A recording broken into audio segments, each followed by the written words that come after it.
Jou sielskoffie met 'n verskil.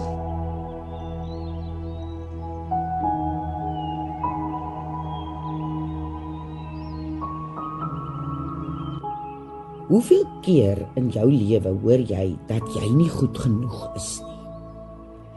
Dat jy nou maar vir eens net 'n moeilike mens is en dat niemand met jou oor die weg kan kom nie. Of dalk sluk jy nou maar weer vir die hoeveelste keer jou woorde en bly eerder stil wanneer ander met jou beklei, want jy weet dat dit net nog moeilikheid sal veroorsaak as jy nou iets moet sê.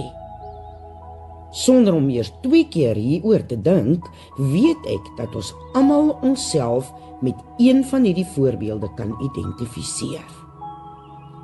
Mense praat so maklik en sê soms aaklige goed oor jou, wat jou kakebeen laat oopval van verbasing dat hulle so arrogant kan wees. Dit maak seer en laat ons met letsels van verwarring oor ons ware identiteit. As ek vandag vir jou moet vra wie jy is, sal jy my heel waarskynlik antwoord en sê, ek is Sarie de Waal of Maria Groenewald. Ja, dit is inderdaad jou naam, maar wat is jou identiteit? Weet jy wie jy werklik is? Wat is dit wat jou laat opstaan in die oggend?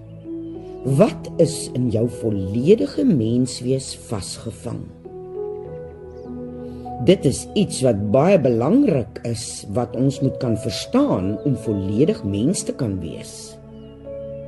Dalk is jou identiteit iets waarna jy al oral gesoek het, en het die lewe jou al so de mekaar geskit met twyfel, teleurstellings en frustrasies, dat jy nie meer weet wie en wat jy is nie. Ek wil vandag vir jou goeie nuus bring, want dit is vir elkeen van ons moontlik om te weet wie en wat ons is. Dit is vir ons opgeskryf in die boek van die waarheid. God sê vir elkeen van ons in sy woord wie en wat ons in hom is.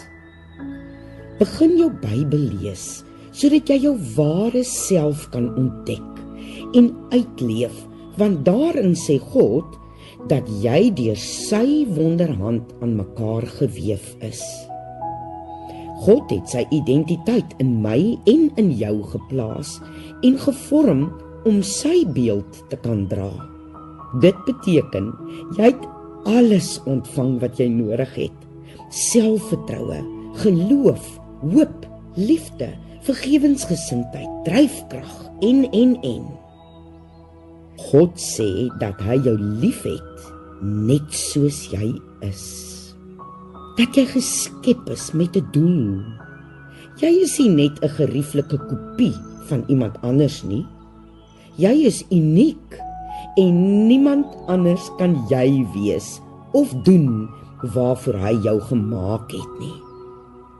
God het elke detail van jou persoon lief. Kan jy jou hierdie onvoorwaardelike liefde voorstel? Vader sê dat hy jou gekies het. God was nie verplig om jou te kies op grond van jou prestasies nie.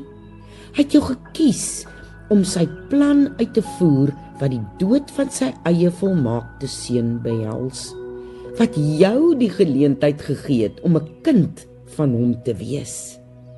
Jy is nie 'n fout nie. Jy is uitverkies en uitgesoek. Daarom, in God se oë is jy vergewe as jy hom aanvaar. Vanuit sy perspektief is jy sonder sonde. Dit is nie dat jy nie sal sondig nie, maar wanneer God na jou kyk, noem hy jou vergewe. Jy hoef nie jouself te definieer in die lig van jou vorige foute nie. God doen dit nie. Jy kan wandel in die identiteit van iemand wat nuut gemaak is in Christus. God beskou jou as sy kind, wat beteken dat jy nou deel is van sy familie met al die regte en aansien van Jesus sy seun. Vader sien jou as 'n dierbare kind wat sy naam dra. Net soos 'n aardse aanneming 'n wettige bindende proses is wat jou 'n permanente deel van 'n gesin maak, is 'n hemelse aanneming net so permanent en bindend. Jy is sy kind en hy sal dit nooit van jou af wegneem nie. Sien jy hoef nie langer te soek na jou identiteit nie.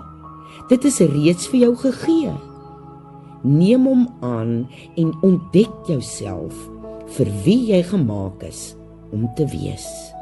Volmaak, vol liefde, volledig vergewe en aangeneem in die koningshuis as sy kind. Tot volgende keer.